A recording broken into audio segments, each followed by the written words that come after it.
not much to say about this game with Texas. I mean, it's a bad team. Texas is one of the best teams. We won 35-3. We came out sloppy. I kind of thought we would. But the numbers speak for themselves. Texas, I mean, Jordan Shipley broke the record for most receiving yards in a game for a Longhorn. Colt had over 400 yards passing. Ship was in the I think 273, I think, with receiving. Defense is just shut down. I will give Central Florida credit.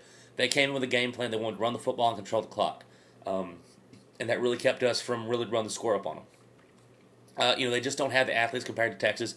Got a great coach though, and I think they have a pretty good team. And I've been saying to a lot of people, UCF of the teams that we scheduled that are non-conference, which we didn't do a very good job of scheduling anybody with any real merit. I felt UCF was the best of those teams. They had a comeback win over Marshall last week, but they just really don't have the horses to compete with Texas. I felt they played well, but they felt hard. They didn't pull a UTEP. UTEP quit against Texas. Central Florida kept playing, and they even at the end they were trying to get a touchdown there at the end, and the defense stepped up and got a stop. So Muschamp once again done a great job coaching his defense. Colt played well. Whole team, good job. 35-3, business-like attitude of the game. We're fine. But really, what I want to talk about is some other things that happened. There's still some games going on. I kind of wait. I think Florida's still playing. Cincinnati's still playing and stuff. But right now, Bama beat LSU, which is a great job for Bama. Tough win against a tough opponent. What I want to talk about, though, is Iowa. And on all the Iowa Hawkeyes and the fans, thank you, Northwestern, for taking Iowa out of the mix. No one wants to see Iowa really in a BCS bowl game, but nobody wants to see you in a national championship. The Iowa Hawkeyes have been scrapping wins together against really bad opponents. They did get the win against Penn State. Props all around. But when you're going into the fourth quarter with Indiana, and it's not just one game, because good teams have bad games against bad teams. This was a weekly basis with Iowa, and they finally caught up with them against Northwestern. Ricky Stanzi got hurt. That sucks for him. It sucks for Iowa.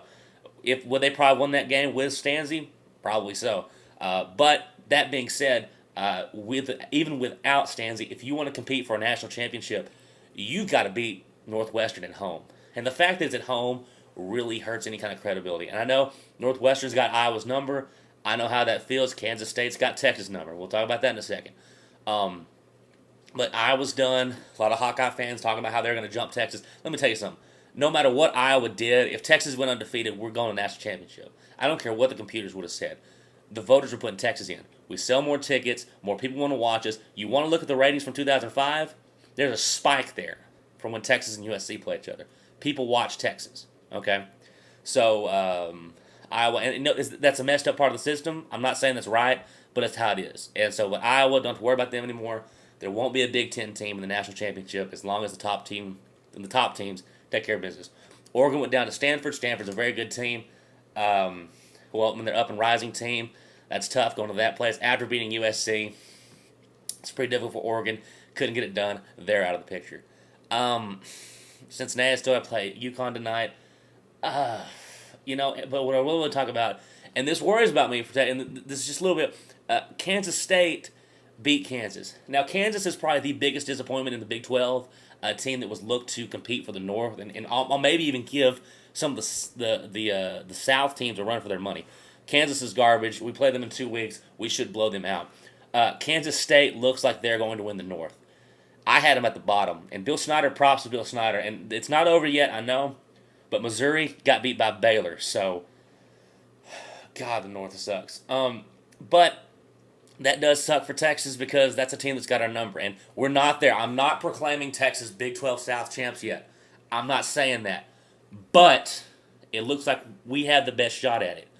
And if we run into Kansas State, it's not even X's O's things with that. It's kind of, they've kind of got it's the bad juju some people talk about. And so I guess you can look at it as if that happens, if, God willing, Texas is able to get there and we do play K-State, it'll be like vanquishing the demons before moving on to the bigger goal. So it is. I would rather it be someone else other than Kansas State, but maybe we can make it feel better. So that's just a little, throw that in there. Texas A&M, I was going to go back on my prediction with you in Colorado. I said earlier in the season that you guys were good enough to beat the Buffaloes. because I watched you guys play offense. You guys play better. So you know what? I think I'm wrong. You guys are probably going to beat Colorado, and you went in and laid an egg. I can't figure the Aggies out. And here's the deal. You know, one of the reasons I've been on the Aggies so much is because it's mostly, you know, back home. As I said, I know a lot of Texas A&M fans. A lot of my friends go to A&M, and when they got blown out by Kansas State, when they were just smacked around and just destroyed, there were so many Aggies who, I'm not saying you're not supposed to be mad. I'd be mad too. But they were talking about how I don't care about the Aggies. They suck. This team's garbage. I don't care what they do this year. I don't even care if they beat Texas. I've heard them say that before. That was at the Kansas State game, saying, I don't care if we beat Texas. It'll just be another upset. And, you know, that's all we ever do is pull upsets. We can't win nothing, which is true. I've said that many times. But then they get that big win against Texas Tech. Props. You win the Lubbock and won that game. Then you took care of business against a bad, you know, Iowa State team we should beat, and you win. And then you go on the road and lose to Colorado. Now, I don't know what happened. The game wasn't on TV here in Austin. But I do know that you lost. And I don't know what that says about the Aggie program. Now, maybe you Aggies know more. I know you Aggies know more about your team than I do. So let me know. What's the problem with Texas A&M? And what I would say about this, do you still think you can beat Texas? And if you say yes, we can beat Texas. And your reasons why, I know the reasons why. It's at Kyle Field. It's the rivalry atmosphere and all that stuff. So if you say yes, I will say, is that the reason your program is struggling? Is the fact that there is so much emphasis on that Texas game, that not just by the fans, by the administration, by the players, everything, that there's so much emphasis on that game. And I know that because I've seen the Aggies play Texas, and it's totally different from the regular season. And the fact that you can't bring that every single week, that excellence, that willingness to win every single week, is that why your program struggles and can't get on par? Because, look, the Aggies back in the 90s, they won a Big 12 championship. That was a great team. They used to beat Texas, you know, off and on. You know, evenly matched teams. So why do you think your program has fallen to where it's been? Or is fallen a bad word? I know. Think about Aggies. You make fun of Aggies or you question Aggies, they get a lot more, I don't know, they take things a lot more serious than others.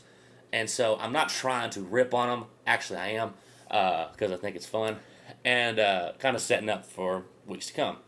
So, but once again, do you think the fact that you have faith you can beat Texas, but you can't perform in these regular games throughout the season, is there a problem there? Is there a problem with that? Let me know, Aggies. I don't know. So, not much to say about, like I said, I talked about the other teams because not much to say about Texas. We kicked a bad team's butt. Guys look great.